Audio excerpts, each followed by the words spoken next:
말씀은 마태복음 4장 8절에서 11절까지의 말씀입니다. 마태복음 4장 8절에서 11절까지의 말씀 다 같이 봉독하시겠습니다. 마귀가 또 그를 데리고 지극히 높은 산으로 가서 천하 만국과 그 영광을 보여 이르되 만일 내게 엎드려 경배하면 이 모든 것을 내게 주리라. 이에 예수께서 말씀하시되 사탄아 물러가라. 기록되었으되 주 너의 하나님께 경배하고 다만 그를 섬기라 하였느니라. 이에 마귀는 예수를 떠나고 천사들이 나와서 수종드니라. 아멘. 오늘 말씀의 제목은 내 영혼의 길이라는 제목으로 은혜를 나누고자 합니다. 오늘 본문을 보니까 예수님께서 시험을 당하고 있습니다. 그런데 사탄이 천하 만국의 영광을 보여주면서 내게 만약에 경배하면 이 모든 것을 너에게 주겠다 이렇게 유혹합니다. 그랬더니 예수님께서 주 너의 하나님께 경배하라. 다만 그 하나님을 섬기라. 이렇게 명령하시고 또 단호하게 사탄의 그 모든 유혹을 거절하십니다. 이 말씀을 보면서 우리의 영혼이 어디로 가야 되는가, 그 갈림길에 섰을 때 우리는 무엇을 선택해야 되는가, 이것을 정확하게 예수님께서 보여주고 계시다 이렇게 생각됩니다. 주님께서는 지금 무엇을 향해서 가고 있는가, 그것에 대해서 분명하게 하나님을 향해서 가고 있다라고 선언하고 있습니다.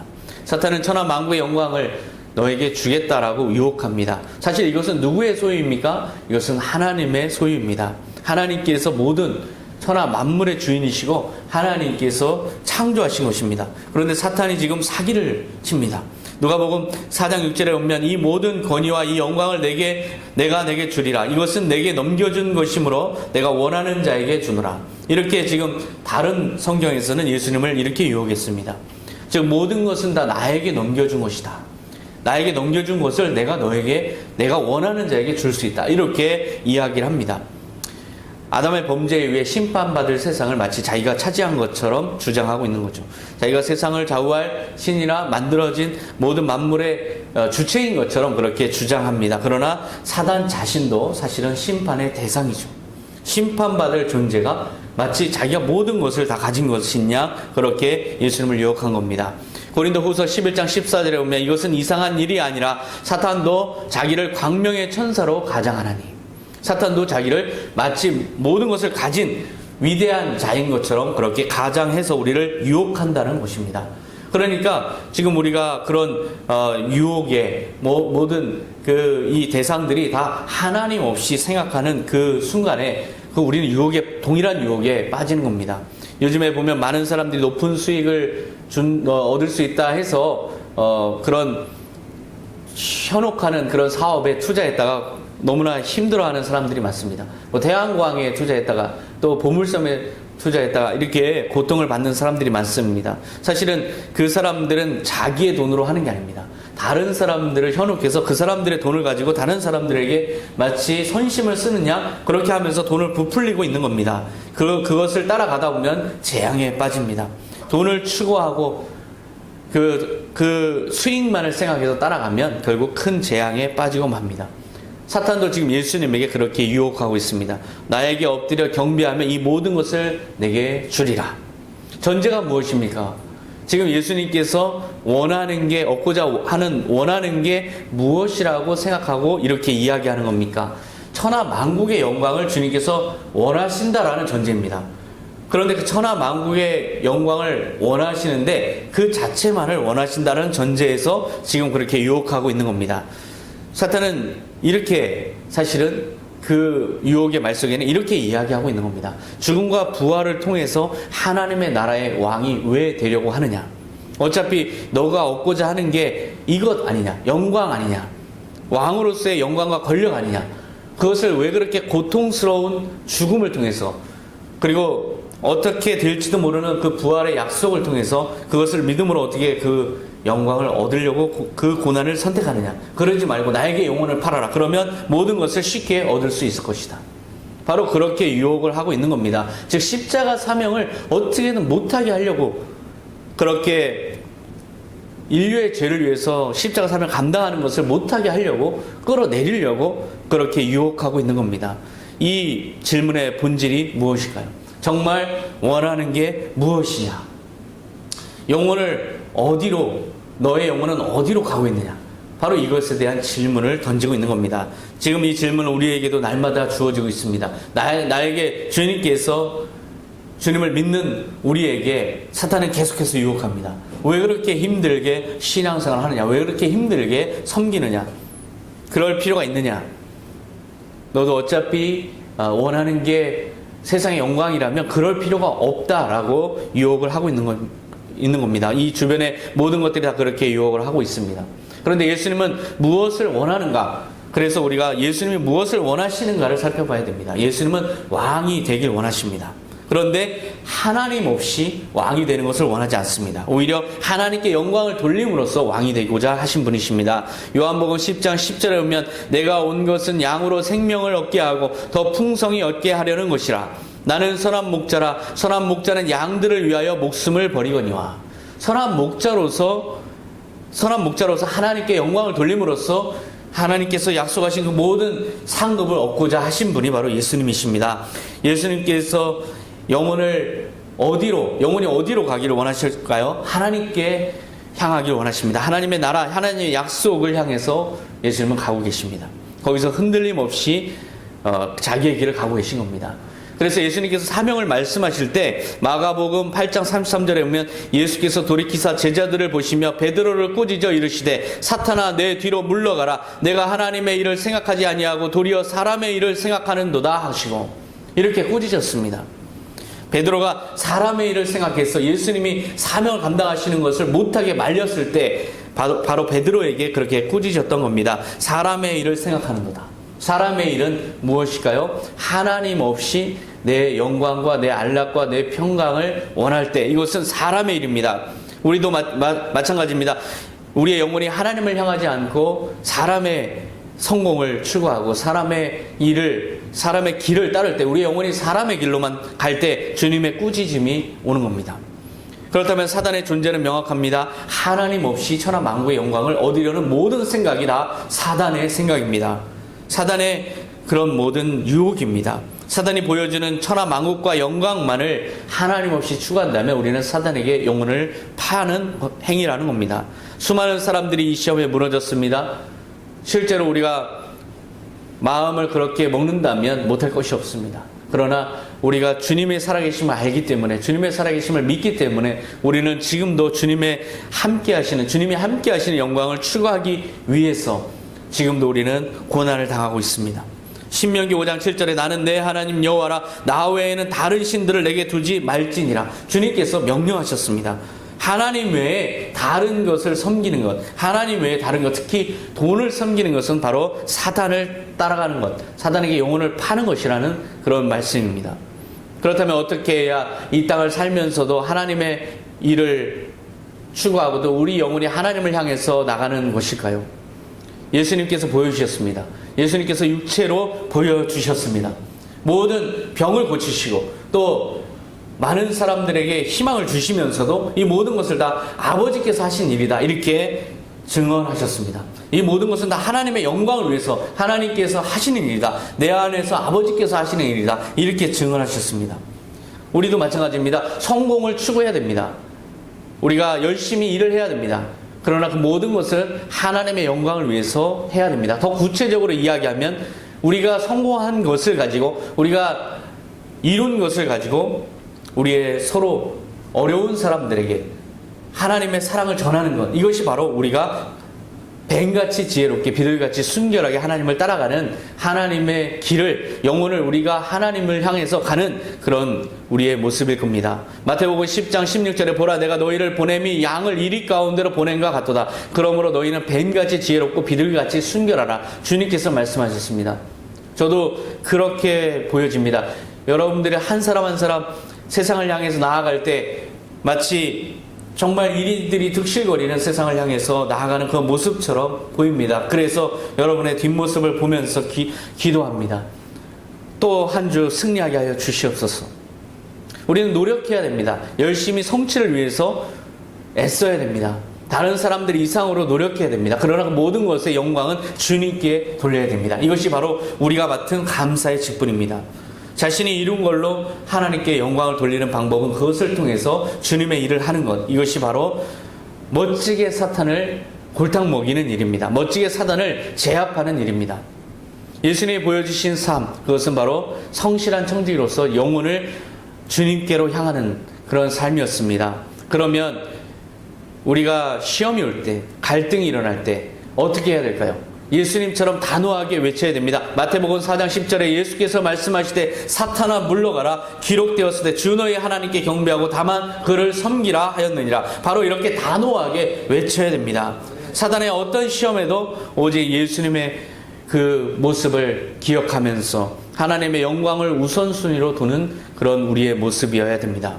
힘든 상황이 오면 우리는 갈림길에 섭니다. 신앙을 선택해야 되는가, 현실을 선택해야 되는가. 그런데 내 영혼의 길은 어디로 가야 하는가? 너무나 갈 길을 혼돈을 경험합니다. 그때 우리에게 주어지는 하나의 현실은 예수 그리스도의 현실뿐입니다. 우리가 예수님의 길을 가야 됩니다.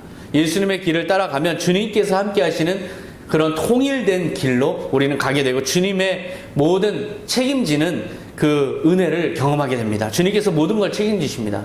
어려움을 모두 모아서 오히려 주님께 영광 돌리는 그 길을 우리는 선택해야 됩니다. 이것이 내 영혼이 가야 되는 길입니다. 인생에는 고난이 있습니다. 원하지 않는 고난, 그것은 우리가 예상치 못한 순간에 다가옵니다. 그러면 우리 절망 가운데 우리가 몰려서 우리는 너무나 힘든 순간을 맞이합니다.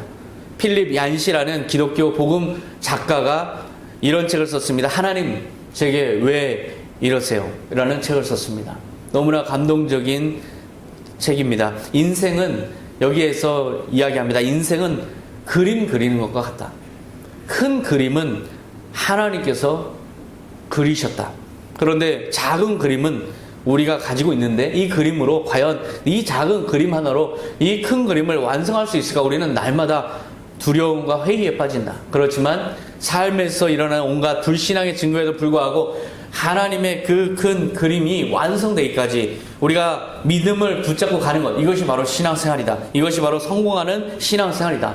그렇게 이야기합니다. 그리고 또 멋진 구절이 있어서 함께 나누고자 합니다. 그 멋진 구절은 믿음은 미래로 가서 되돌아볼 때 비로소 이해될 수 있는 것을 미리 믿는 것이다. 이것이 필립 얀시가 오늘 우리에게 주는 그런 좋은 은혜의 말입니다. 믿음은 미래로 가서 되돌아볼 때 그때서야 비로소 이해되는 것들입니다. 그런 것을 지금 믿는 것, 지금 하나님께서 완벽하게 섭리하고 계심을 믿는 것, 지금 비록 낭망할 일이 있고 비록 지금 너무나 파멸의 순간을 맞이하더라도 주님께서는 이 모든 것을 가지고 가장 아름다운 그림을 완성해 가고 계시다는 것, 이것을 믿고 주님을 믿고 믿음으로 붙잡고 주님을 붙잡고 내 영혼의 길이 주님을 향해 가는 것, 이것이 바로 진정한 믿음이다 라고 이야기하는 겁니다. 욥기 23장 10절의 말씀과 같은 말씀이죠. 나의 가는 길을 오직 그가 아시나니 그가 나를 단련하신 후에는 내가 정금같이 나오리라. 우리의 삶은 날마다 그렇게 좋은 순간도 있지만 안 좋은 순간도 있습니다. 가장 아름다운 영광스러운 순간도 있지만 가장 파멸의 순간에 홀로 참혹하게 놓일 수도 있습니다. 그 모든 순간에 우리가 믿음을 놓지 않는 것, 내 영혼을 주님께로 향하는 것을 놓지 않는 것, 이것이 바로 가장 중요한 우리의 삶의 태도입니다. 내 영혼이 가야 되는 길은 바로 주님을 향한 길입니다. 오늘 제가 베토벤을 소개하고자 합니다. 26살 때 많이 성공했습니다 이미. 그러나 기병을 앓기 시작합니다. 26살 때 기병을 앓기 시작합니다. 음악가에게 기병이라는 것은 너무나 고통스러운 겁니다. 근데 30세쯤 됐을 때 소리를 완전히 듣지는 못합니다. 30세 때부터 57세에 사망했으니까 27년간을 작곡가로서 활동하는데 듣지를 못한 겁니다. 음악인에게 이런 것은 치명적 고통입니다. 많은 사람들이 베토벤의 시대는 끝났다라고 이야기를 했지만 그 고통 속에서, 그리고 본인도 사실 이것은 사실 죽은 것과 같다라고 자기 자신도 비유를 했습니다. 베토벤은 자기가 들을 수 없다라는 것을 선고받았을 때 이렇게 이야기합니다. 주님, 너무나 가혹합니다. 왜 가만히 계실까? 주님이 왜 가만히 계실까? 왜 응답하지 않으실까? 왜 나에게 이런 고통을 주실까? 그 상황 속에서 베토벤은 용기를 저버릴 수도 있지만 그렇게 고백합니다. 이 운명이 나의 목을 조여올 때 이것이 과연 끝이 어디인지, 이 고통의 끝이 어디인지, 내 운명의 불운이 어디인지 나는 끝까지 최선을 다해서 작곡하겠다라고 마음 먹고 그렇게 해서 작곡한 마지막 교향곡이 9번 교향곡입니다. 저는 이것을 너무나 감동스럽게 감동을 느끼면서 들었습니다. 여러분과 그 합창 부분만 같이 듣고자 합니다. 가사를 주목해 주시기 바랍니다.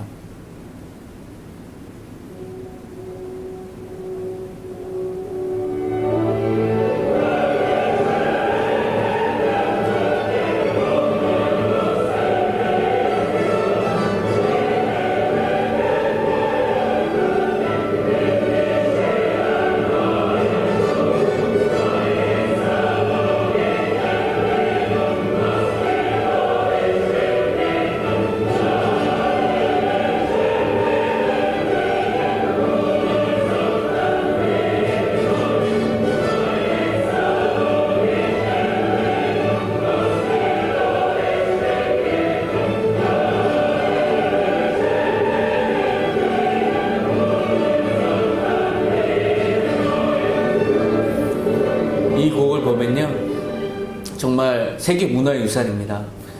이 곡을 아무것도 들을 수 없는 그때 이런 아름다운 곡을 어떻게 작곡할 수 있었을까요? 베토벤은 포기하고 싶었을 겁니다. 그런데 자신에 대한 믿음을 버리지 않았습니다. 그리고 다시 내가 무엇을 할 수 있을까 생각해 보니까 자기의 심장은 아직 살아있다는 것을 깨닫습니다. 그래서 막대기 하나를 잡고서 피아노 위에 한쪽 끝을 올려놓고 한쪽 끝은 입에 물고 치아로, 피아노를 칠 때 치아로 전달되는 그 진동을 통해서 그 음을 잡아서 그렇게 작곡을 이어갔습니다. 너무나 오랜 시간, 너무나 고통스러운 고독 속에서 이 곡을 완성합니다. 이 곡을 완성하면서 베토벤은 이렇게 이야기합니다. 마음에서 또다시 마음으로 가리라. 마음으로 쓴 곡입니다. 영감을 받아서 쓴 겁니다. 신의 영감을 받아서 실러의 아름다운 환희의 시를 결합해서 만든 이 아름다운 곡을 우리는 들을 때 무엇을 생각해야 됩니까? 이 베토벤이 그만큼 고통 속에서도 그 고난 속에서도 용기를 잃지 않고 끝까지 최선을 다한 그 삶을 우리는 같이 바라보면서 우리도 용기를 얻어야 된다고 생각합니다. 저는 이 곡을 들을 때마다 눈물이 납니다. 그의 그 삶이 얼마나 고통스러운지 알기 때문에 감동이 됩니다. 1824년도, 1827년에 죽었으니까요. 3년 전이죠. 3년 전에 오스트리아 빈에서 초연이 됐습니다. 많은 사람들은 열광하고 이렇게 아름다운 어떻게 교향곡을 쓸 수가 있는가? 격찬을 하는 그 가운데 베토벤은 들을 수가 없기 때문에 무대 한가운데 서서 고개를 숙인 채 서 있었습니다. 끝난지조차 모르고 서 있었습니다. 그런데 마음으로는 다 들었을 겁니다. 많은 사람들은 기립박수를 치면서 경의를 표하면서 이 마에스트로의 위대한 곡에 찬사를 보냈습니다. 그 베토벤이 삶에서 자기 영혼이 어디로 가고 있다라고 고백하고 있습니까? 저 별 너머에는 하나님 아버지께서 계신다. 바로 그것이 베토벤이 갔던 영혼의 길입니다. 고난 속에서도 우리는 주님의 영광을 바라봐야 됩니다. 누구나 고난을 좋아하는 사람은 없습니다. 어쩔 수 없이 고난이 밀려왔을 때 그 고난 속에서 우리의 영혼의 길이 어디로 가야 되는지를 우리는 잃지 말아야 됩니다. 고난은 내 삶을 단련시키고 나를 주님의 영광의 길로 인도한다. 이것이 바로 베토벤이 끝까지 붙잡고 갔던 그 영혼의 길이었습니다. 지금 이 자리에 인생의 쓴 잔을 받아든 분도 계실 겁니다. 고난의 쓴 잔이 너무 가혹해서 너무 독해서 그 잔을 거부하고 이 땅의 편안함의 영혼을 팔아버리고 싶을 수도 있습니다. 지난주에 보니까 40대 젊은 분이 실직하신 분이 실직 가장입니다. 글을 쓴 걸 봤습니다. 내 인생이 세상을 향해서 나올 때 IMF가 왔다. 그래서 그것을 겪기 위해서, 이겨내기 위해서 열심히 살아왔는데 이제 아직 아이들이 학교에 한참 다니고 있는 이때 내가 실직했다. 그래서 정말 하루 벌어 하루 먹고 사는 인생으로 열심히 살고 있지만 나는 오늘도 최선을 다한다. 불운한 운명의 끝을 보고 싶어서 최선을 다한다. 이를 악물고 달립니다. 바로 지금 이 시대의 사람들이 그렇습니다. 너무나 많은 사람들이 고통 속에 있습니다. 불운한 사람들이 한둘이 아닙니다. 그 불운 속에서 우리가 가야 될 영혼의 길이 어딥니까? 바로 저 너머에 주님께서 계신다.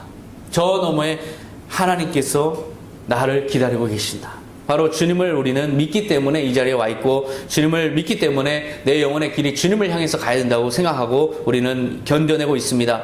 요한복음 18장 36절에 예수께서 대답하시되 내 나라는 이 세상에 속한 것이 아니니라. 지금 이 고백은 자신을 죽일 수 있고 자신의 운명을 결정할 수 있는 빌라도 앞에서 고백하신 겁니다. 빌라도 앞에서, 자기 운명의 결정자 앞에서 고백한 겁니다. 이 나라에 속한 것이 아니다. 이 세상에 속한 것이 아니다. 이것이 주님의 진리입니다. 주님의 말씀의 진리입니다. 바로 우리 인생이 가야 할, 영원히 가야 할 길은 주님의 나라라는 것입니다. 바로 이것을 놓치면 우리는 이 세상에서 미아가 되어버리고 맙니다. 우리나라는 어디입니까? 우리 시민권은 대한민국에 있지만 대한민국의 시민권은 언젠가 뺏깁니다. 몇십 년 지나면 우리는 여행비자 받고 사는 것처럼 뺏깁니다. 그리고 곧 추방됩니다. 이 나라에서 추방됩니다. 원하든 원하지 않든 추방됩니다. 우리의 나라는 이 세상에 속한 것이 아니라 저 아버지의 나라, 우리를 받아주시는 그분의 나라, 거기에 속한 겁니다. 사탄의 시험에 넘어가서는 안 됩니다. 사탄이 보여주는 이 땅 천하 만국의 부귀영화 권력은 환영과 망상에 불과합니다. 화려해도 실제가 아닙니다. 우리 탐욕 때문에 사탄이 오히려 반응하는 것일 수 있습니다. 베드로전서 2장 11절은 사랑하는 자들아 거류민과 나그네 같은 너희를 권하노니 영혼을 거슬러 싸우는 육체의 정욕을 제어하라. 이렇게 경고하고 있습니다. 마음에는 자꾸만 이 땅에서 안주하고 싶은 마음이 들지만 우리의 것이 아니라는 것을 깨달아야 됩니다. 하나님의 나라에 투자한 것만 우리의 것이라는 것을 주님께서 말씀하셨습니다. 마태복음 6장 20절 오직 너희를 위하여 보물을 하늘에 쌓아두라. 하늘에 쌓은 것, 하나님의 나라에 기록된 것만 우리의 것입니다. 하나님께서 기억하시는 우리의 선한 행실만 주님께서 우리에게 상급을 주실 그 좋은 행위라는 겁니다. 실제로 우리의 나라는 하나님의 나라입니다. 사도 바울도 하나님의 나라로 우리의 영혼이 가야 할 곳이라고 우리에게 말씀하고 있습니다. 빌립보서 3장 20절에 보면 우리의 시민권은 하늘에 있습니다. 그리고 우리는 우리의 구주이신 주 예수 그리스도께서 그곳에서 다시 오실 것을 기다리고 있습니다. 우리의 영혼이 주님께로 가야 합니다. 세례 요한은 이렇게 얘기했습니다. 나는 쇠하여야 하겠고 그는 흥하여야 하리라. 이것이 바로 우리 인생의 선한 청지기의 삶의 목적입니다. 우리는 주님을 높여드리는 삶, 이것이 우리의 영혼이 가야 할 길이라는 것을 깨달아야 됩니다. 그 관점에서 세상을 바라보면 세상에 미련 없습니다. 세상에서 우리가 얼마나 많은 것을 취할 욕심 없습니다. 맡겨주신 사명에 최선을 다하는 삶, 그것 이상의 어떠한 목표도 따로 없습니다. 인생의 큰 그림을 하나님께서는 가지고 계십니다. 우리 각 사람에게 계획하신 하나님의 큰 그림이 있습니다. 우리는 지금 작은 그림을 가지고 있습니다. 이 작은 그림을 바라볼 때 이 큰 그림과 전혀 맞지 않아 보입니다. 그러나 그렇지가 않습니다. 주님께서는 결국 그 작은 그림 하나하나를 맞춰서 가장 좋은 여러분의 인생을 계획하고 계십니다. 두려워하지 마시고 염려하지 마시고 내 영혼의 길이 주님을 향해서 지금 걸어가고 있다면 그것으로 여러분은 이미 잘 가고 있는 겁니다. 거기에서 두려워하지 말고 염려하지 말고 영준의 믿음을 가지고 오직 하나님만을 향해서 저 너머에 계신 아버지만을 바라보며 최선을 다해 살아가신 여러분 되시기 바랍니다. 기도하겠습니다.